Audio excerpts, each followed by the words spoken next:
ভারত যদি শেখ হাসিনাকে ফেরত না দেয় তবে বাংলাদেশের আসলে কিছুই করার নেই। খুদ পররাষ্ট্র উপদেষ্টার এমন অসহায় স্বীকারোক্তির পর প্রশ্ন উঠছে, তবে কি ঝুলে যাচ্ছে সাবেক প্রধানমন্ত্রীর বিচার প্রক্রিয়া? ৫ আগস্টের পর থেকে ভারতে অবস্থান করছেন শেখ হাসিনা। তাকে ফেরাতে সরকার বারবার কূটনৈতিক অনুরোধ জানালেও ভারতের পক্ষ থেকে এখনো ইতিবাচক কোনো সাড়া মেলেনি। পররাষ্ট্র উপদেষ্টা তৌহিদ হোসেন সাফ জানিয়ে দিয়েছেন, ভারতকে রাজি করানো ছাড়া আর কোনো পথ খোলা নেই, আর ভারত না চাইলে জোর করার ক্ষমতাও ঢাকার নেই। এদিকে শেখ হাসিনা ভারত ছেড়ে অন্য কোনো দেশে চলে যাচ্ছেন কিনা সে বিষয়েও সরকারের কাছে নেই কোনো আনুষ্ঠানিক তথ্য।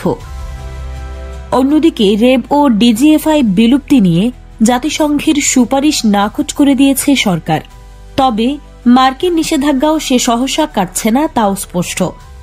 একদিকে সীমান্তে শেখ হাসিনার অবস্থান, অন্যদিকে কূটনৈতিক সীমাবদ্ধতা, সব মিলিয়ে অন্তর্বর্তী সরকার এখন ভারতের সিদ্ধান্তের দিকেই তাকিয়ে।